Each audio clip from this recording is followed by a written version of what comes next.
Hello दोस्तों, कैसे हो आप लोग? हमारी कहानियाँ देखने के लिए हमारे चैनल को सब्सक्राइब कीजिए और हाँ, बेल आइकन दबाना बिल्कुल ना भूलें। गरीब की भूख। राजेश की बदली एक नए सरकारी स्कूल में हुई थी, जहाँ उसे छठी क्लास के बच्चों को पढ़ाना होता है। राजेश कहता है, चिंटू, तुम आज फिर देर से स्कूल आए हो।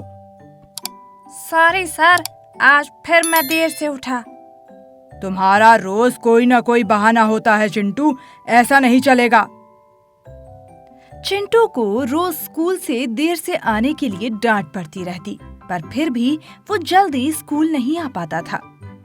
दूसरा टीचर, आज तुम फिर होमवर्क नहीं कर पाए?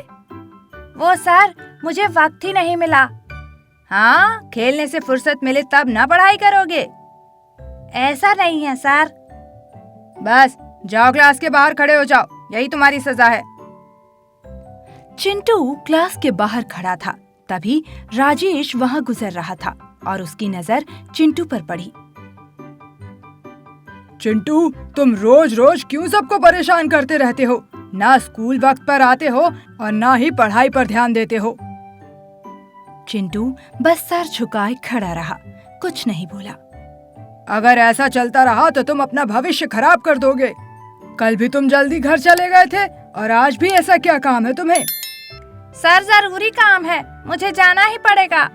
नहीं, आज मैं तुम्हें नहीं जाने दूंगा, चाहे कुछ भी हो जाए। बैठ जाओ चुपचाप। चिंटू राजेश को कुछ नहीं बोल पाया, पर पूरे वक्त उसका ध्यान कहीं और ही था और उसकी आंखें बस स्कूल से छूटने की राह देख रही थी। राजेश को चिंटू को ना बोलकर अच्छा नहीं लग रहा था, पर वो भी उसके पढ़ाई के बारे में सोचकर ही बोल रहा था। स्कूल की घंटी बज गई और सब बच्चे जाने लगे। सुनो चिंटू, यहाँ आओ। नहीं सर, अभी मुझे जाना होगा, बहुत देर हो गई है, आप कल सजा दे दीजिएगा। और वहाँ से दौड़ते हुए वो भाग गया। राजेश को घर जाकर भी चिंटू का चेहरा नजर के सामने से हट नहीं रहा था। बार बार उसे यही ख्याल आ रहा था कि कहीं चिंटू किसी बुरी संगत में या जुए जैसी आदतों में तो नहीं फंस गया। उसकी उम्र में इन सब में फंस जाना आम बात है। टीचर होने के नाते मेरा फर्ज है विद्यार्थियों को सही रास्ते पर लाना। यही सोचते सोचते राजेश ने ठान लिया कि वो चिंटू के बारे में सब कुछ पता करके रहेगा। इसीलिए दूसरे दिन उसने चिंटू के कुछ दोस्तों को पास में बुलाया। पप्पू कहता है, नहीं सर, पहले तो वो हमारे साथ ही स्कूल आता था, अब पता नहीं क्यों देर से आता है। हाँ सर, पहले हमारे साथ बैठकर खाना भी खाता था, खेलता भी था, अब तो पता नहीं कहाँ चला जाता है। पहले ऐसा नहीं था सर, अब पता नहीं क्या हो गया उसे, किसी से कुछ बात भी नहीं करता। राजेश को चिंटू के दोस्तों की बात सुनकर अजीब लग रहा था और उसे यकीन हो गया था कि शायद कुछ ऐसा है जो चिंटू सबसे छुपा रहा था। अब तो मैं पता लगा कर ही रहूंगा कि चिंटू ऐसे क्यों करता है। अगर कोई गलत बात होगी तो उसके माता पिता को खबर करना जरूरी है।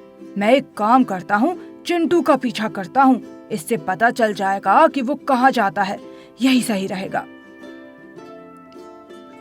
राजेश स्कूल से छूटने के बाद चिंटू का पीछा करता है।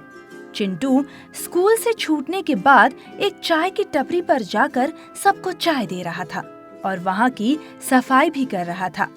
राजेश को ये देखकर बहुत दुख हुआ कि वो चिंटू को क्या समझ रहा था और वो तो ऐसा बिल्कुल भी नहीं था। पर वो जानना चाहता था कि ऐसी क्या मजबूरी थी जो चिंटू ये सब कर रहा था। चिंटू अपना काम खत्म करके अपने घर जाने के लिए निकला। तभी राजेश ने भी उसका चुपके से पीछा किया और चिंटू के घर अंदर चले जाने के बाद वो दरवाजे पर खड़ा रहा और उनकी बातें सुनता रहा। ये लो माँ, आज के खाने के पैसे हो गए। और मैं छोटी की दवाई के पैसे लेकर आया हूँ। चिंटू, तुम्हारी छोटी बहन की बीमारी के कारण हमारे सारे पैसे खर्च हो गए और जो तुम्हारे बाबा कमाते हैं उससे बस दवाई ही आ पाती है। कैसे माता पिता हैं हम, जो एक बच्चे के लिए दूसरे बच्चे को तकलीफ में डाल रहे हैं। पर हम कर भी क्या सकते थे, जिस दिन चिंटू नहीं कमाता उस दिन घर में खाने को कुछ नहीं होता।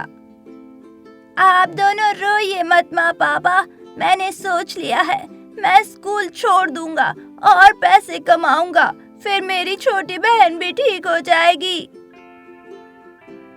चिंटू के माता पिता उसकी बात सुनकर बहुत रोते हैं और ये सब सुनकर राजेश की आंखें भी छलक आती हैं और वो वहाँ से चला जाता है।